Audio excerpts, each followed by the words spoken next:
What's up guys, and welcome back to the channel. In today's video, we're going to talk about how I could afford a Nissan GT-R and a Toyota Supra at the age of 25. Now, I bought the GT-R 2 years ago. I had just turned 24 years old and it cost me $70,000. The Supra I bought as a 25-and-a-half-year-old about 4 or 5 months ago, and it cost me $58,000. So I have three main topics to go over in today's video. The first one is all about money managing and saving your money. Number two is automobile financing. Both of these cars I am financing. I did not pay cash for either of them. The third thing we're going to talk about is kind of your mentality and just the way you kind of just do your life and how you can stay motivated and have a positive attitude to achieve some pretty cool things. So to start off with point number one, which is all about saving money. Now, people kind of misconstrue this idea as how much money do you make to be able to afford these cars? That's not even something you should be asking. It doesn't really matter how much money you make. It all matters how much money you spend versus your income. That's the important thing, because you can make $10,000 a month, but if you're spending $10,000 a month, you have no money. You're living paycheck to paycheck. Now, I worked at a car dealership for 3 years, and there were countless amount of people who came in making well over 100 grand a year, but couldn't afford a $1,000 down payment on a car. That to me was absolutely mind-blowing, and I'm gonna let you guys in on a little secret. How much money do you think I earned the year I bought the Nissan GT-R? So I bought this car January of 2018. So 2017, how much money do you think I made that year? You ready for this? The answer is $35,000 a year. That was my salary at my full-time job. So on a $35,000 salary, I bought a $70,000 car. Why and how? Because I simply spent less than what I made. So for the people who are not going to believe that number at all, $35,000 a year take-home pay, if we divide that by 12 months, we're talking about $3,000 a month. So I had an apartment at the time. I was paying $1,000 a month on my rent. Now we're down to less than $2,000 a month. I spent around $300 in food. And that's pretty much all I really buy. Gas was only about 50 bucks a month since I lived 2 miles away from the dealership that I worked at. And then let's just take another 200 bucks off for random things that I buy throughout the month. So now we're down to $1,366. This car payment is 800 bucks. So take away $800 and look, we're still putting money in the bank every month while owning a freaking Nissan GT-R. So as you can see, it doesn't really matter how much money you make. If people thought I was making over $100,000 a year, turns out the car cost twice my salary. Now we're gonna get more into financing later in the video. I was not in over my head. I was not doing anything irresponsible or anything crazy. It was absolutely affordable. And the reason is that car payment was justifiable for me for two reasons. One reason that won't really apply to you guys is the fact that YouTube was a hobby at the time, and the car videos I was making on this car were making me enough to cover the payment. So for me, that's why I justified doing the financing and stuff. But if we take that aside, I was finding that because I save money in other situations in my life, I could absolutely afford and justify a car payment on my dream car at the time. So biggest things that I save money is food. That is number one, and I literally save that 800 bucks a month on food.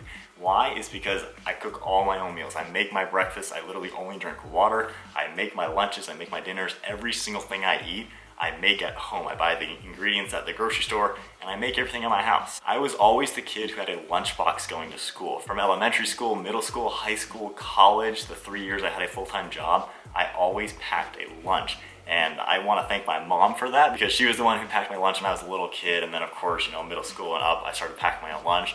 But I saved so much money doing it that way. All throughout school, I would have my lunch box with all my food. Everybody else would go to the cafeteria, spend like $5 on their lunches. In high school, kids would bring their energy drinks, their coffees from Starbucks, all that sort of stuff. In college, they'd go to nearby restaurants, the cafeteria, and I'd sit there, I'd have my sandwich, my homemade subs that I would make. They'd have all the stuff that they just bought. And they literally spent so much money on food, it blew my mind. So just to put this in some real world numbers, let's just say a lunch is on average $10. So 10 bucks a day, 365 days a year. That's $3,600 a year you're probably spending on lunches. Times that by 4 years, we're talking about $14,000. And if we remember, I wrote a check for $14,000. And that's crazy those numbers worked out. When I bought this car, I wrote a check for 14 grand to buy this, and I had 12 grand equity in my car. So why isn't that attainable? Why isn't that easy? That's just saving money on lunches. If we add in breakfast and dinners, energy drinks, coffee, stuff like that, you're literally talking about well over 800 bucks, 1,000 bucks a month that you're wasting on food. And since I didn't do any of that for middle school, high school, elementary school, college, 3 years working full time, obviously it was very, very easy to save up money. So food is the biggest way I've been able to save money. Those are the every single day, the people who say, oh, it's only 10 bucks, it's only 10 bucks. You say that every day for 3 times a day, that's 30 bucks a day, thousands and thousands and thousands of dollars over a year, times that by a few more years. Very nice down payment on a very nice car. So that's kind of everything with saving money. The goal is spend less than you make. It's a very simple concept. Not many people know that. Just, whatever your income is, try to set a goal. When I first started out on my own right after college, completely out on my own apartment, everything, I made a goal to put 500 bucks away in my bank account every single month, and I achieved that goal. And then as I worked harder and harder at my job and building YouTube, I was able to put $1,000 away and just keep going from there. So really make that a goal, live with the bare essentials. I just don't care about new clothes, new gadgets, any of that stuff. I just don't care. The only material items that I actually want are cars. And on a very small, normal middle-class salary at this point, I'm not even at $100,000, just normal middle-class salary. I am choosing to spend my money on the cars versus all the little things. The little things add up, and I have a lot more fun in the cars. So on to the next thing, which is automobile financing, because I'm financing both of these cars. I already talked about car payments on the GT-R. Why am I financing them, and how did that all work? So financing a car now, honestly, like 95% of people are financing cars versus paying cash. I worked at a dealership for 3 years. Practically nobody came in to pay cash. It was just very, very uncommon. But I chose to finance the cars basically because I didn't have $70,000 when I bought the GT-R. And as a car guy, as a car person, we are somewhat irrational, as you all know. We love our cars, we want our cars. I wanted the GT-R as soon as I could possibly do it. And luckily at the time, YouTube was starting to get a little bit bigger, and I knew that making content on the GT-R could earn me money to pay for the car payment. And that's exactly what it did. I was making enough money on YouTube to cover the car payment. So that is why originally I decided to do financing, just because my side hobby could pay for the fun toy. Now obviously that's kind of a specialized situation. Not all of you are gonna have a YouTube channel like that, but financing still is a really good way to go because you don't necessarily wanna have all your money tied into a car. Yes, it's kind of cool to just go in, drop 70 grand down, buy the GT-R, but 2 years ago I couldn't do that. I had 26 grand I could do, $14,000 check, 12 grand of equity, but I didn't have $70,000. But with my job and the YouTube income, I was able to afford the payment comfortably and get into that car 2 years ago. I've had 2 years of enjoyment of owning a GT-R. Not gonna lie, it's been awesome. It's an amazing car to have. It's still a pinch me moment to say, like, that's my GT-R sitting in front of me. That's insane, and this is my Supra. It's pretty crazy, and financing is why it was basically affordable at the time and still is. So how I started in the financing, I never had credit. I never really knew about financing. My parents taught me growing up, if you don't have the cash for it, you can't afford it. So I always grew up in a cash family. My parents pay cash for their cars. They own cars for 10 years, so it'd be stupid to finance and pay any sort of interest for a car you're gonna have for 10 years and 200,000 miles. But for me as a car enthusiast, I want expensive cars. I want a Lamborghini. I wanna have 3, 4, 5 cars one day. So paying cash isn't exactly practical. So how did I start? When I bought the red 370Z, I traded in my $14,000 Hyundai Genesis Coupe for the $24,000 red 370Z. And real quick, that was 3.5 years ago. So 3.5 years from a $14,000 Hyundai to over $130,000 with these two cars. So it doesn't have to take 20 years, 30 years, just a few years of really planning your money, building credit, and just having a good mentality. This stuff can happen. It's not far-fetched. So I chose to finance the Red Z. I worked at a dealership. My finance manager had taught me a lot about financing, stuff that I didn't know. I didn't know you needed this thing called credit. I had no clue what credit even was. So doing that, the car payment was only $150 a month. So honestly, looking at that was like nothing. 150 bucks made no difference. And 6 months later, that's when I bought the Nismo 370Z. That was a more expensive car, and that payment was like 300 bucks a month. Now, one thing I did after month number 1 with the Red Z, 150 bucks a month was nothing. So I just doubled it and started doing 300 a month. And that actually was a very, very good decision. I could still easily justify 300 bucks a month. The car was making me a little bit on YouTube to where that was an easy thing to justify. And when it came time to do the Nismo, I drove that car, I fell in love with it, I wanted it really, really bad. And my finance manager, again, he talked with the same bank who was financing the Red Z and was like, you know, this guy's paying double the payment already. The payment on the Nismo was gonna be 300 bucks, double the price, of course. So they already knew that I could handle that because I was doing that for the last 5 months. So I got approved for it. Very easy, same interest rate, no money down or anything, super simple to do. And then a year later with the Nismo Z, I had built enough credit now to get a $44,000 loan on the GT-R. So with all that, as you do get bigger loans, you will need the income to back it up. If you're making 20 grand a year, don't expect a $44,000 loan, don't expect $80,000 worth of loan. It's probably not gonna happen.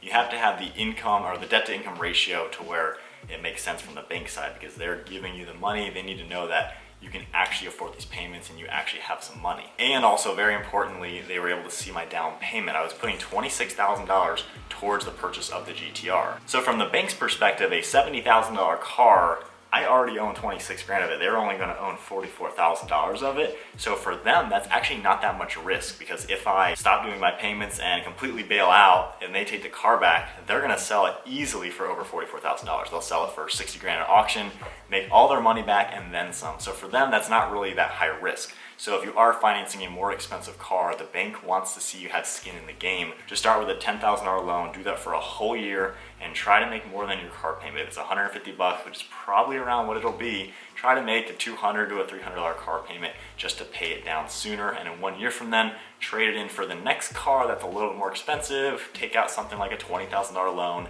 do that for a year. And as long as your income's going up a little bit, you will very quickly not only build equity into those cars to have more equity down towards the dream car. So if you want a $70,000 GT-R, a few years later, it's very, very attainable. So then moving on to more of the mental side of how you can afford nice cars and how I've been able to afford these cars.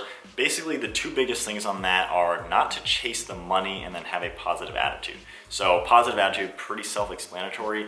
Don't be so negative, have positive attitudes. I've gone through a lot that I didn't like, obviously, and I kept looking at situations that weren't good, trying to look at the good side and what I could learn from them. So whatever situation you are in, look at what you're learning from it, learning how to be better, how to avoid other situations in life, and just have a positive outlook. And lift other people up with you. I've seen so many people who own Lamborghinis, McLarens, Ferraris, cars that I'm not even remotely close to affording. And one of my friends who had a $300,000 Performante, when I told him that I was gonna buy the new Supra, he was pumped and he motivated me and told me to keep it up, keep working towards it. And when I bought it, of course, he was all pumped for me. So to see people with cars that are insanely expensive motivate me to do that, that is something that is insane. The Supra, this car means a lot to me because I got fired from my job a year ago, income down to less than $30,000 a year. So literally a year ago, I was down to paycheck. I had an expensive car. I had just moved in here, my brother.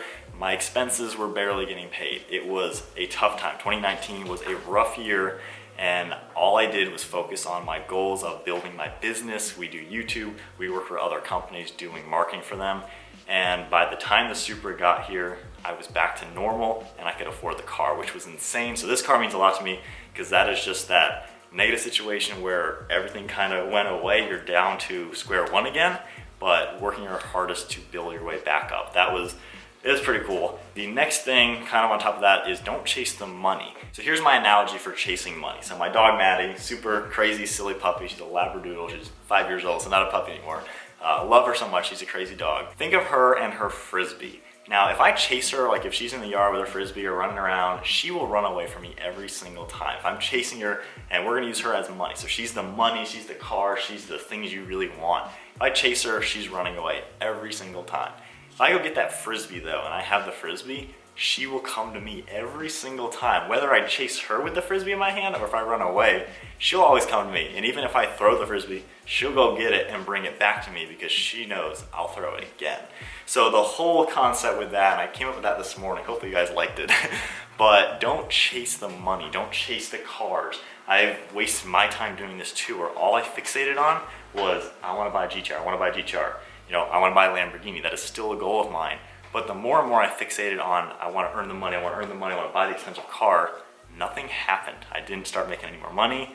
Nothing good happened when I started chasing just the material item. Nothing happened. Instead, what did I chase? I chased my good work ethic, my passion, the thing I really, really wanted to do, and I chased the thing that could add value to me in the eyes of business owners. And once I started doing that, that's when the money started coming to you, which is pretty crazy. And again, not making crazy money, just normal money, middle class. But as soon as you stop just chasing the money, chasing the stuff, and just go towards your passion, what do you really want to do in life, and add value to yourself. So that Frisbee, me holding it, that makes me more valuable. My dog hopefully loves me a little bit, but if I have the Frisbee, she is right there because she knows I have something that she wants. I can throw it to her, she'll bring it back because me throwing it is adding value to her. So if you can add value to someone else, they will pay you, and that's what we do. We make the majority of our income on YouTube. This is something that we love to do. We don't do it for the money, and oftentimes I did fixate on the revenue, looking at all the statistics. The more and more I fixated on that, the YouTube videos, the views, and everything just started going down. The more I just had more fun with it and started chasing the things I love to film, the things I love to do, views got better and I started making more money. When I showed value to other companies, they would pay me for it and I could do marketing for them and earn income that way. So don't get stuck on chasing the money, chasing the cars. I read the comments, people will see a GT-R and all they'll ever say is, I want a GT-R so bad it'll make me happy. No, it won't. It's just an item. At the end of the day, it's a car in my garage. It's normal to me now. The money, the cars, all that, they can be taken away. This could be taken away somehow, shape, or form. I could lose all my income. All that could go away tomorrow. But what nobody can take away from somebody is your work ethic and your passion for something. And that's why, again, back to the Supra, I lost a lot in the beginning of 2019. Half my income was gone, back down to my salary from years ago, and I still had the goal of buying the Supra. So what did I do? I worked my butt off for 6 straight months, just doing everything I could possibly do. And without focusing on the money or the cars, by the time the Supra was available for purchase, I could afford it. So that's the whole thing. Just don't focus on the item, focus on the work ethic, because they can't take that from you. I see the kids who are 17, their parents buy them a Lamborghini. You take the car away, that kid has nothing because he has no clue how to achieve anything on his own because it was handed to him. But if you work for it and actually do something you're passionate about, the money will come later. So don't worry about that. Just do what makes you happy. But that's kind of everything that I had to go over about how the heck I can afford these vehicles at my age. They're awesome to own. It's been a lot of hard work. It was never handed to me, and I'm glad nothing was ever handed to me. I can't thank my parents enough for not giving me stuff like this, because these cars mean so much more to me, knowing that I earned them, I worked for them, I paid for them. The bank kind of owns them a little bit, but that's all part of the game with financing, and it is working to my advantage, and it's definitely going to help me out.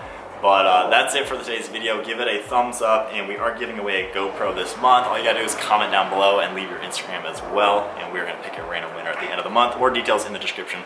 But that is it, guys. I'll see you next video.